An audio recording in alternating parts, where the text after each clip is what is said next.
Hi mga lods, it's me again, Moro Apple. So, for today's video, i-challenge natin yung sarili natin for the North Loop.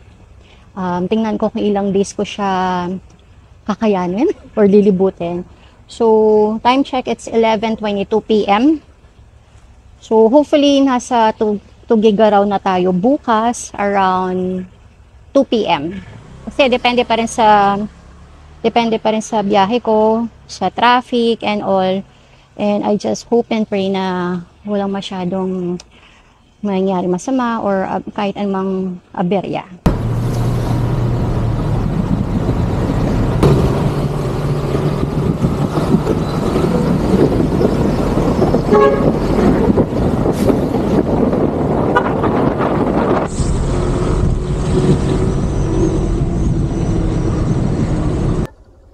Hi mga Lods! Time check, it's 12:53 a.m.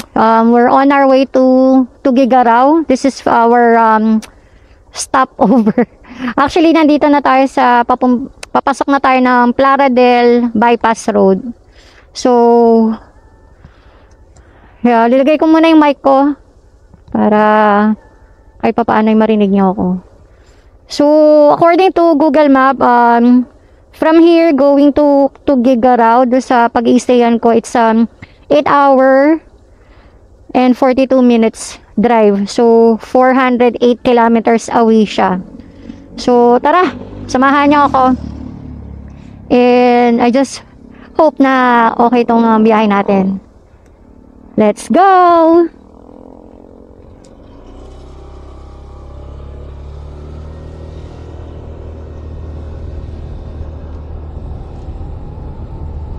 And good thing it's not raining. Kasi when I check kanina tsaka kahapon, yung weather forecast sa Makati, Bulacan, Cabanatuan, and Tugigaraw, nakikita ko parang may mga rain showers eh. So good thing medyo nagbago ang ihip ng panahon, and sana magtuloy-tuloy ito. Next week na lang siyang umulan. Pagbalik na natin ng Makati. So, it's a long weekend for me.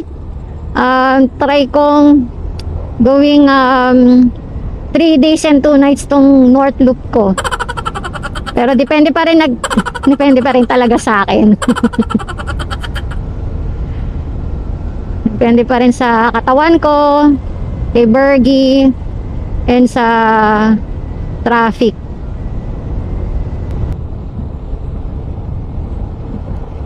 So mga lods, nandito na tayo sa bypass road.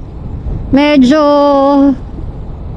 two-way tong lane namin. Hindi sila nag-i-stay doon sa kabilang side. Mabilis sana to eh. Pero feeling ko baka ginagawa yung kabilang side. Hindi pa siya open. So gantong oras, expected ko na talaga nakasabayan ko mga truck.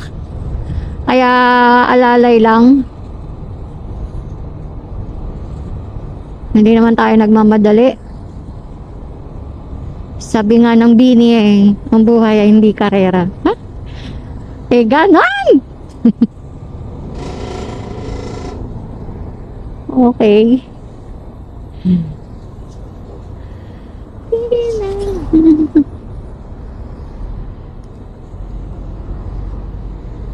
Guide us, Lord. Ayan mga lods, nalagpasan natin yung truck kanina. So, yung kabilang side sarado. Kaya hindi natin masasolo tong ano na to, itong lane na to. Naayos pa rin eh. Sarap sana humarangkada dito eh. Asa may kasalubong tayo eh. Ayan o. So yung kabilang side hindi open. Kaya ginawa nilang 2 lane to. Lamig.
Lods, nandito tayo sa Uni ulit.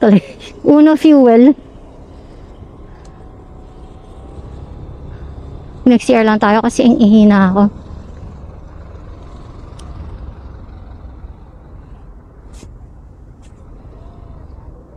Oh my gosh, ang taas.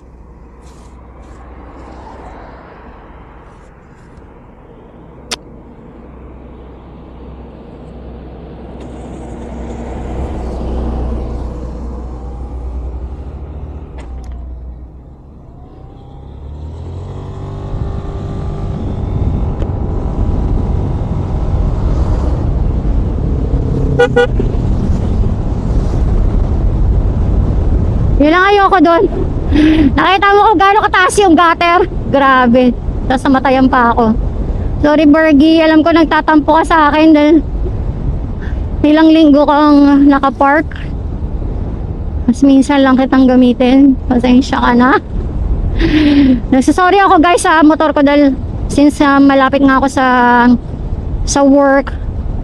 So instead na nagmumotor ako papunta sa work, naglalakad na lang ako kasi mas mabilis yung lakad ko kaysa sa magmotor ako ang traffic lagi sa may Kalayaan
Bang to Nueva Ecija.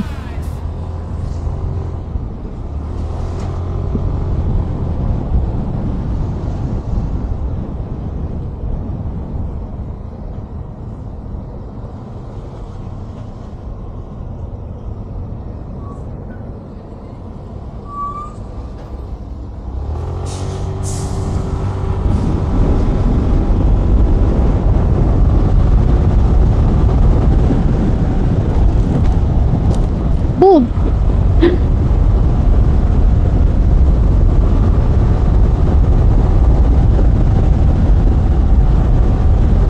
Sorry Bergie, hindi ko alam na may lubak pala dun. Kaya hindi ako nag-brake.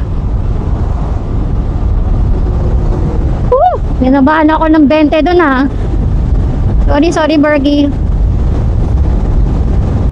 So ayan, nandito na tayo sa Gapal, Nueva Ecija. Ginagawa yung daan dito. Grabe. Muntikan na ako doon sa arko ng Nueva Ecija. Kaya hindi ako nag-brake. Thank God pa rin. So ayan ang ginagawa yung kalsada. So okay na rin yan. Para sa atin din naman yan. Biglang uulan.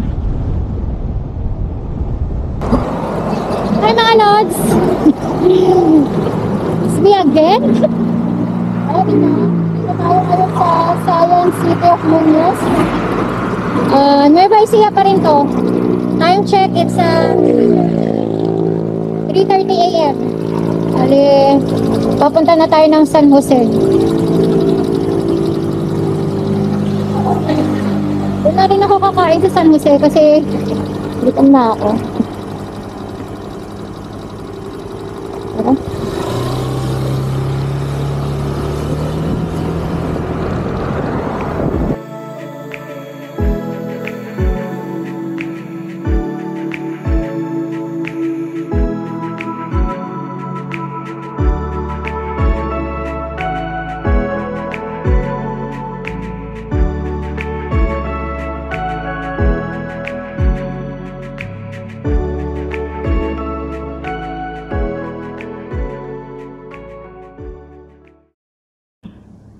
Hello again mga Lods! So, nag-stop over muna tayo dito sa San Jose, Nueva Ecija. Kumain muna tayo dito sa Lugaw Corner. Lapit siya sa Ades at saka Save More. So, time check, it's 4:01 AM. So, wait lang. Meron pa tayong 6 hours and 21 minutes bago tayo makarating ng Tugigaraw. So, isang hinto na lang, magsisiyar ako, then dire-diretso na ulit tayo. Laters!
Morning mga Lods.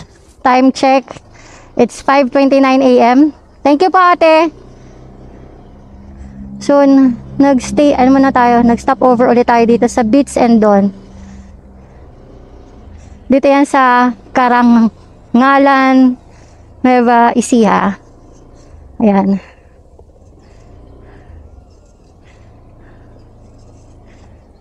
Beats and Dawn Eatery and Coffee Shop. So, meron silang 24 hours silang bukas, and then meron din silang restroom, pwedeng mag-wee-wee, poop, and ligo. So, yun. So, ngayon, alam na natin.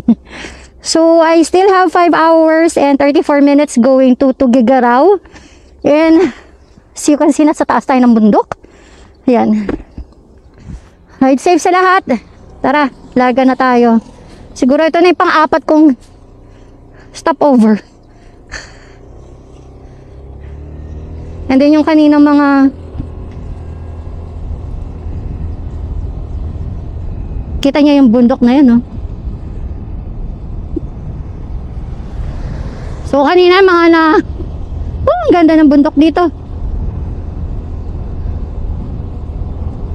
Ngayon kapag nandun ka sa tuktok ng bundok, makita mo yung sea of clouds.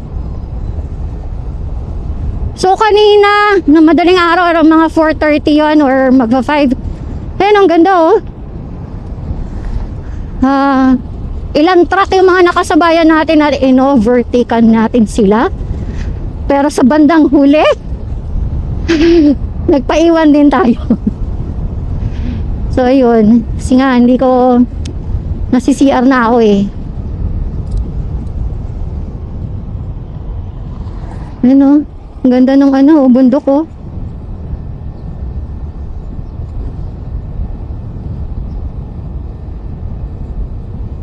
Yan, mas okay na. Maliwanag na yung place kasi kanina, di ba, umalis tayo ng Makati around 11:22 p.m. So, halos 5 oras na rin ako nabiyahe. Actually, mabilis siya. Parang nabibilisan ako sa biyahe ko. Siguro dahil walang masyadong traffic. Saka, ano ba? Yun, walang masyadong traffic. Ang lamig dito mga Lods, grabe. Parang paakit ako ng bundok. Hindi parang, paakit talaga ako ng bundok. So gusto ko sana magpa-car wash, pero wag na. Doon na lang sa Tugigaraw tayong magpa-linis ng motor.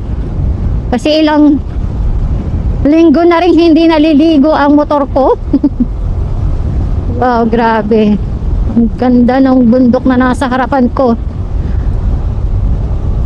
Sa kabilang side, Mount Ulap ata yan eh. Kasi sa kabilang side, yung papuntang Baguio.